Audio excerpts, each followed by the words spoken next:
por adolescentes, y si uno toma la provincia más grande, con más delitos, como es Buenos Aires, el número, la estadística concreta, el dato duro, la evidencia, señala lo contrario. Pero para profundizar por lo menos en qué es lo que pasa cada vez que vuelve esto a debatirse, que parecen tan simples, tan a la mano los datos, y el sentido de la legislación es opuesto, ¿sí? Uno siempre está tentado a pensar que es por cuestiones electoralistas, por cuestiones que apelan a la emocionalidad de la persona que se informa sobre este tema, y es por eso que está del otro lado una de las integrantes de la comisión directiva de la Red de Jueces Penales Bonaerense y jueza de garantías del joven número 1 de la ciudad de La Plata, que es María José Lescano. Muy buenos días, María José. Julián te habla, ¿cómo andás? Hola, ¿qué tal? Buen día. Hola, María José, ¿cómo nos escuchás bien? Sí, ¿a ustedes no me escuchan? Ahora te escucho un poquito, se nos corta un poquito, pero se escucha bien. María Bueno, José, bueno, lo que te quería preguntar es esto. Uno leía un poco el proyecto que se presentó en la Cámara y uno encuentra varias premisas falsas. Creo que la más grave es esta de decir que los delitos cometidos por adolescentes están en aumento cuando la realidad verifica lo contrario, por lo menos en causas iniciadas en la provincia. sí, desde la red de jueces penales queremos manifestar nuestra preocupación de esta idea que parece ser sostenida de distintos sectores políticos de que frente a la inseguridad lo primero que hay que hacer es bajar la edad de imputabilidad de los menores. Eh, Son decisiones de política criminal difíciles, siempre generan debate y discusión, pero nosotros vemos con preocupación de que hay temas previos que no se hablan, es decir, qué pasa con la deserción escolar de los chicos, qué pasa con el consumo de sustancias, con el acceso a armas, es decir, hay varias medidas que desde el punto de vista preventivo deberían tomarse que involucra al compromiso de varios sectores de la sociedad, es decir, todos sabemos que los niños y las niñas sin clases es proclive a generar situaciones de vulnerabilidad, de estar más tiempo en la calle, de acceder a situaciones de consumo, de que si están padeciendo violencias en sus domicilios nadie se entere, es decir, hay varias cuestiones que se podrían abordar de manera seria antes de acudir al recurso penal. Entonces, la ciudadanía, que a veces con toda razón se siente agobiada por el delito o alarmada por el peligro de ser agredidos, atento a los mensajes que recibe permanentemente los medios de comunicación, quizás pueda pensar que cambiar la ley en ese sentido es el camino, pero quienes trabajamos en estas cuestiones pensamos que hay que comenzar por medidas preventivas efectivas, porque a la larga aumentar la prisión, el encierro, lo único que hace es agravar el problema. Es decir, el adolescente en sí mismo es una persona que con intervención interdisciplinaria, con un compromiso serio, es muy fácil de abordar, de escucharlo y de tratar de que abandone las situaciones de conflicto con la ley. María José, sobre esta última parte que vos decías, la prisión o las penas privativas de la libertad, los datos también son contundentes en ese aspecto. Es decir, todos los años, si uno sigue, por ejemplo, a los datos de la Comisión Provincial por la Memoria o incluso del mismo sistema penitenciario bonaerense, cada año aumenta la cantidad de personas privadas de la libertad y eso no hace que baje el delito, justamente. Claro, en el caso de los menores hay una dificultad añadida, es que en la provincia de Buenos Aires desde el 2009 se cambió la ley, es decir, ustedes ya sabrán que no existen más los tribunales de menores, se creó un fuero de la responsabilidad penal Ujú. juvenil y entonces la actividad que antes hacía desde el punto de vista asistencial un juez de menores lo hace el Poder Ejecutivo, tanto municipal como provincial. En este cambio de legislación todavía hay varios circuitos institucionales que aún quedan eh, solidificar o afianzar. Entonces es cierto que son muy puntuales los casos, pero hay chicos no punibles que pueden tener varias causas iniciadas y en la práctica nadie hace nada. Entonces en los barrios Ok. quizás ya los conocen esos chicos y la sensación que genera es que es todo un riesgo, un caos, un peligro hacia ser víctima de un delito. En realidad, esos casos puntuales deberían ser abordados con programas concretos de intervención. Y en la práctica uno ve que o son muy débiles o no existen.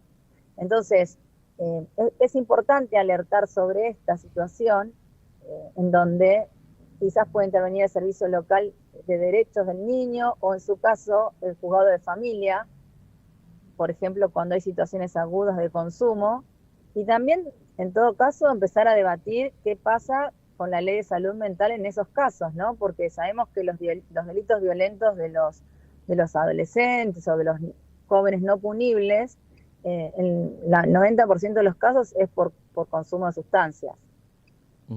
Y en su experiencia como jueza de garantías, y me imagino también discutiendo este tipo de temas en congresos y también intentando legislar sobre algunos aspectos de la ley penal juvenil, en su experiencia, ¿cuándo hay un efecto más positivo sobre aquella persona que quizás está involucrada en alguna causa o involucrada por algún delito? Desde el punto de vista cuando la justicia es quien aborda ese problema, cuando hay otros organismos del Estado que también empiezan a intervenir, es decir, cuando falta esa intervención de varias aristas del Estado, es cuando quizás se puede lograr un efecto positivo. Desde su experiencia, le pregunto. Sí, sí, desde mi experiencia, desde lo que dice la Convención de los Derechos del Niño, de lo que dice la Ley 26061, que es de promoción y protección integral de los derechos del niño, que rige a nivel nacional. Es un error pensar que la justicia penal juvenil lo que busca es un juicio y un encierro de por vida de los chicos y de las chicas que están involucradas en delitos. Todo lo contrario, incluso la intervención penal lo que busca es tratar de trabajar sobre la responsabilidad del adolescente, de que asuma las consecuencias de los actos, pero también bajo ciertas circunstancias se puede intentar recomponer el conflicto a partir de intervención de justicia restaurativa o de programas de acercamiento para tratar de reparar el daño ocasionado y que sea un resultado más efectivo tanto para la víctima como para el victimario. Entonces, también pensar que bajarle la imputabilidad es más pena y más encierro tampoco responde al paradigma de infancia que propone la Convención Internacional sobre los Derechos del Niño. María José, no te quiero robar mucho más tiempo y sé que también junto al Colegio de Magistrados Provinciales hace un tiempo, lo hablamos acá también con la jueza Natalia Yombi de Bahía Blanca, con Federico Adler también allí de La Plata, sobre un proyecto que ustedes habían redactado y presentado como colegio respecto de la ejecución de la pena de quienes quizás sí estén con algún tipo de condena o tienen que justamente ejecutar alguna pena y son menores de edad. Eso me acuerdo que se lo presentaron a varios diputados y senadores, muchos de los cuales piden bajar la edad de imputabilidad todo el tiempo o de que la justicia tiene la mano muy blanda para ese tipo de delitos, pero no se trató de ese proyecto, por ejemplo, o algún otro proyecto alternativo de la ejecución de la pena para actualizar la legislación y que el Estado pueda intervenir. Claro, tenés razón. Desde el punto de vista jurídico tenemos que aclarar que una cosa es la reforma de la ley nacional, que interviene el Poder Legislativo de la Claro. Nación, sobre los límites del Estado para intervenir frente a jóvenes, digamos, si se quiere, delincuentes, es decir, Ujú. que aborda el tema de la edad de imputabilidad. Pero otra cosa es las competencias provinciales sobre normas procesales. Ujú. Entonces, en ese caso, el Colegio de Magistrados de la provincia, desde la Comisión del Fuero Penal Juvenil, con Natalia Yombi, Federico Adler, Celeste Souto, Carlos Castaña y David Perlmutter, hemos coordinado equipos de trabajo en donde de lo que vemos nosotros cotidianamente proponemos que se reformen la parte de ejecución de las medidas. Es decir, podemos declarar a un joven penalmente responsable después de un juicio, pero la idea es que pueda, por ejemplo, cumplir la pena eventualmente en lugares abiertos, con prisión domiciliaria, con inserción en la comunidad, que se trabaje en la responsabilidad de la persona que cometió el delito, pero también tratar de que pueda potenciar sus habilidades, aprender talleres de trabajo, para aprender oficios, insertarse en el ámbito escolar. Y la verdad que estas intervenciones son mucho más productivas que tener a un joven 10 años privado de la libertad. ¿Pero por qué? Porque sabemos que los jóvenes están en etapa de desarrollo, es decir, uno cuando pide cada vez más castigo y más encierro tiene que hacer un repaso de cómo ha sido su adolescencia. La adolescencia es una etapa de cambio, de rebelión hacia la norma. Entonces la ley tiene que adaptarse a esas circunstancias individuales del sujeto, no puede mirar para otro lado frente a cuestiones que realmente inciden en la pacífica convivencia en una sociedad, pero también tiene que tener una respuesta adecuada y proporcional al delito cometido por personas menores de edad. Ese proyecto de ley fue recibido, por ejemplo, por la presidenta de la Cámara de Diputados de la provincia, la doctora Yáñez, y nos convocó para hacer algunas propuestas y presentarlo concretamente durante este año. Así que desde el punto de vista provincial, Bien. En ese sentido se está avanzando. O sea, el proyecto tiene que pasar por algún tipo de comisión primero. Claro, Okay. Claro, sí. Pero bueno, es por eso separo la situación de la ley nacional de la ley provincial, y en este sentido está avanzando, pero claro, tiene sus tiempos institucionales dentro del Poder Legislativo también. Quiero resaltar que por lo que nos han informado en la Comisión de Infancia de la Cámara de Diputados, todos los sectores políticos están trabajando de manera bastante mancomunada, entonces es de esperar que si uno sigue impulsando, como la diputada Yáñez, propuestas de acción en este ámbito, se pueda ir avanzando y mejorando en la consagración de un sistema de promoción y protección de derechos de la infancia de manera más clara, ¿no? Que los ciudadanos lo puedan ver y que realmente sientan que el Estado interviene y hace acciones efectivas para garantizar los derechos de los niños y las niñas, y a su vez para garantizar que se puede vivir de manera tranquila y pacífica. Es decir, pero sabemos bien que para que esto ocurra no puede haber situaciones de consumo agudo de sustancias tóxicas, no puede seguir existiendo omisiones frente a los tratamientos que necesitan los jóvenes cuando están insertos en situaciones de consumo agudo. Es decir, también hay que ver esas cuestiones. Si uno analiza, no hay programas claros sobre la salud mental de los adolescentes cuando tienen problemas de consumo.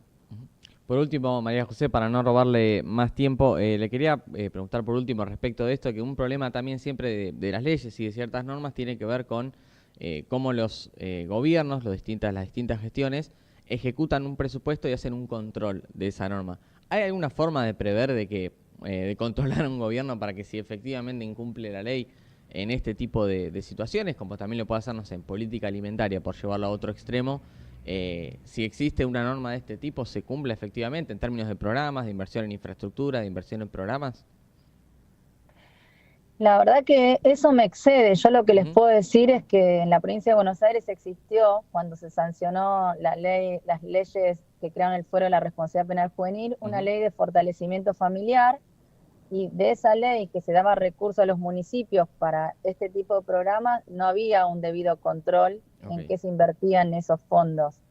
En la actualidad, la verdad que no sé, pero lo que señalás es importante, porque aún si desde todos los sectores políticos se decide bajar la edad de imputabilidad, también sería bueno que exista una previsión de los fondos frente a esta situación, porque si va a aumentar el encierro de los adolescentes, evidentemente van a tener que prever infraestructura adecuada para eso.